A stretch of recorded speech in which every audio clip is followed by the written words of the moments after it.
大家好，欢迎回到 Simba 成长和财商频道。今天我将分享几个对于每位投资者来说都非常重要的法则，所以请一定要看到节目的最后哦。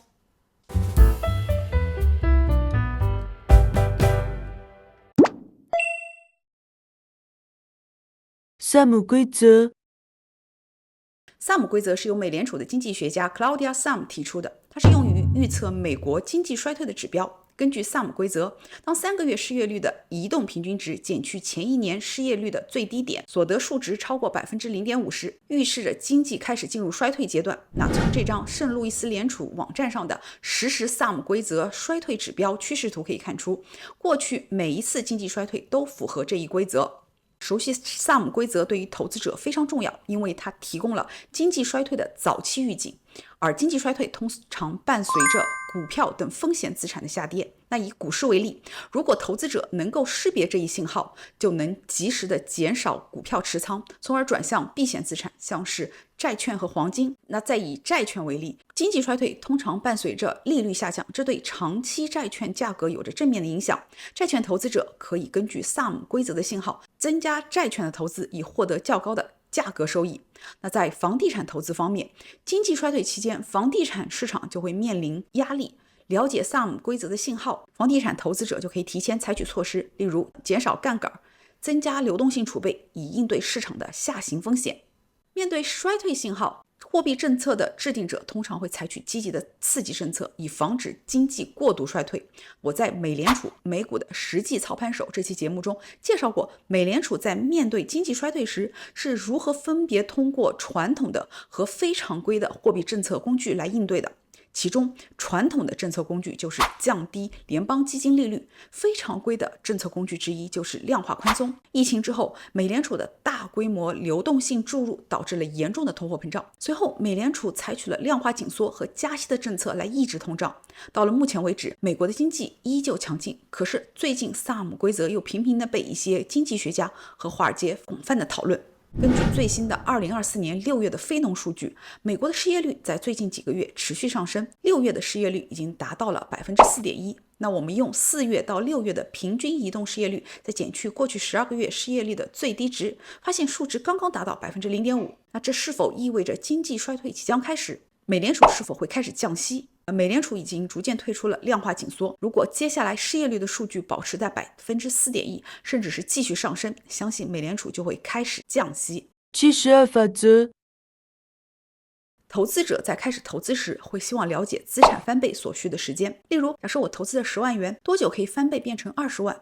实际上只需要知道年化收益率，就能轻松算出资产翻倍所需的时间。投资界有一个非常著名的，也是每位投资者都必须了解的法则，72法则。72法则也被称为复利72法则，最早可以追溯到1494年，它是由意大利著名的数学家、现代会计学之父卢卡帕乔利在他的著作《算术几何比例总论》中提出的。那根据72法则，只需用72除以年化收益率，就能算出资产翻倍的时间。假设年化收益率为 6%， 那么资产翻倍就需要12年。如果年化收益率为 9%， 那则需要8年。需要注意的是，72法则并不是万能的。首先，它仅适用于复利计算，如果用单利来计算，结果就会完全不同。其次，72法则实际上是简化了的算法。当年化收益率在 6% 到 10% 的区间时，准确度较高。如果低于 6%， 用70来计算会更为准确。如果高于 10%， 则调整为78更合适。考虑到大多数普通的投资者年化收益率都在 6% 到 10% 之间，72法则就成为了最为广泛使用的投资法则。那如果初始本金不高，例如只有10万美金，等待10年或者8年之后本金翻倍，也只能获得20万美金，离财务自由的目标依然遥远。虽然提高本金是一个解决方法，但是对于大多数人来说，这并不容易，也不现实。如果我们想让本金翻更多的倍数，例如4倍或者8倍，那么就需要等待更长的时间。我在复利效应并没有那么有用这一期节目中有做过详细的推演，感兴趣的朋友可以通过上方的链接观看，我也会将链接放在本期节目的描述栏中。马太效应。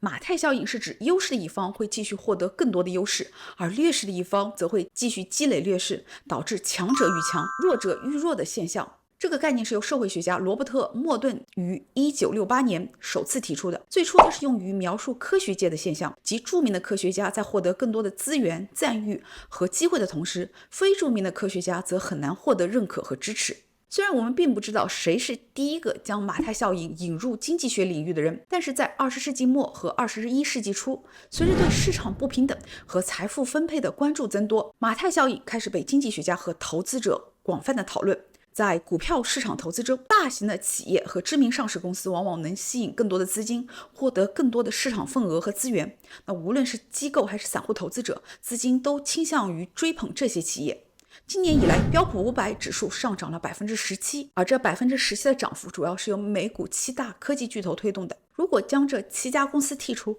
剩余的493家企业的总的投资回报实际上是负的。此外，市场上最活跃的公司像是英伟达、特斯拉和苹果，常常他们的单日的成交总额会超过其他所有股票的总和。那股票市场好的业绩和积极的市场反馈会推动股票价格进一步的上涨，而坏消息和负面的市场情绪则会导致股票的价格进一步下跌，这也符合马太效应。特斯拉在2021年时风头无两，出众的业绩表现，各国政府对新能源汽车的政策扶持，以及马斯克的个人魅力，使得股价迅速攀升至历史高位。各机构也对这只股票给出了令人难以置信的目标价，达到了1500美元、2000美元，甚至3000美元。